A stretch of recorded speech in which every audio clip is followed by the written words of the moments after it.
Guys,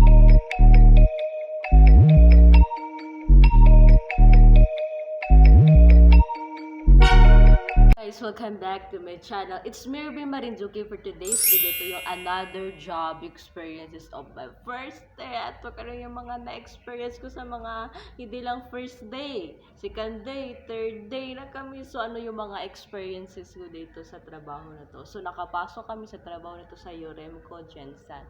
So kaning siya. At saka yung Gensan, more on fish product. So, ayan, nag-try kaming another job experience, sabi ng papa ko kasi naririnig niya sa radyo na hiring. So, syempre, nagpunta kami at hindi daw mag-matter kung magkapatid o hindi. So, na-try kami ng sister ko. Ito yung mga experiences ko. Para sa another nga, syempre, kaluyan sa Diyos na syempre maka-professional na ako. Syempre sa babalikan ko to yung mga naging trabaho ko na experience ko. Naging ganito pala ako, naging ganyan pala ako, naging janitor, naging ayan guys. So para may mga experience ko. So meron akong maliit na video para lang sa short video na maaga kami gumising, dapat 5 gumising na kami, dapat mga 3 magluluto pa, maliligo pa, so 3 dapat 3 ng madaling araw. So syempre yung work dito na start is alas 7, so kailangan na, tapos gabi na umuwi, mga alas 7 din, 7 to 7. So ayan guys, so watch this video in the short. So magbibigay ako ng mga na-experiences ko sa trabaho.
Alala kakin sa atong kabatch na di Orient bay.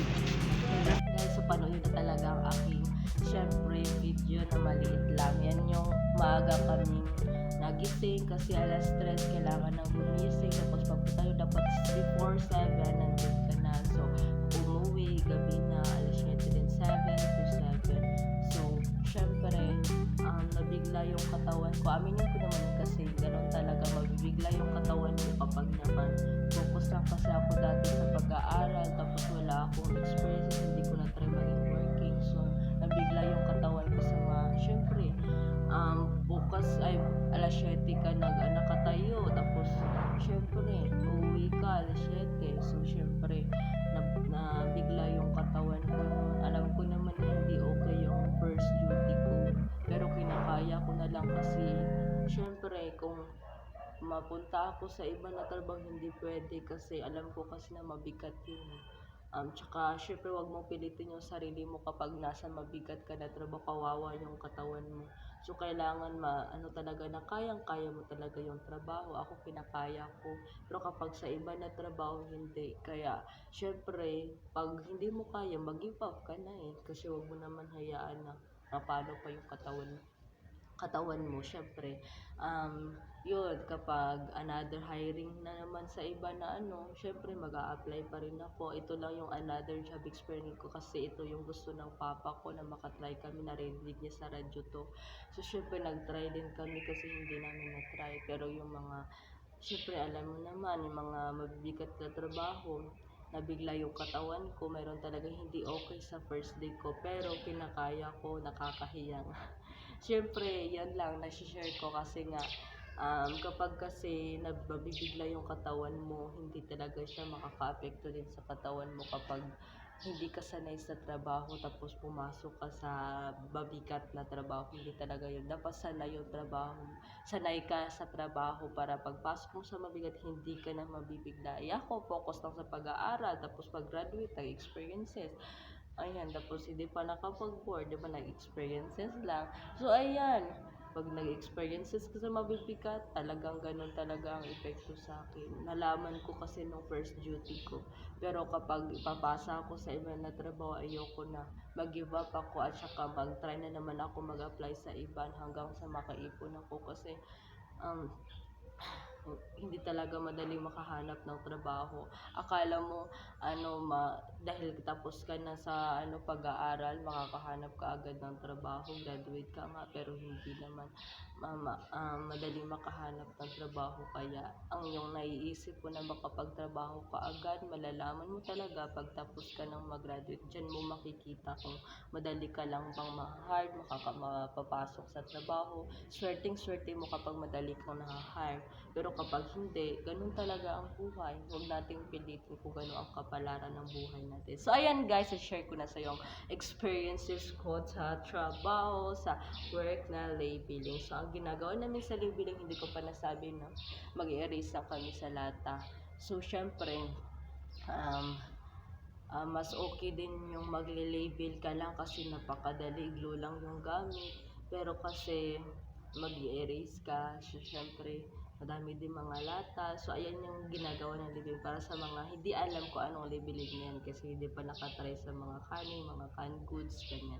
So thank you so much for watching this video. Thank you so much, and don't forget to subscribe to my channel and click the notification bell for more videos. Thank you so much for watching. See you sa next vlog. Bye!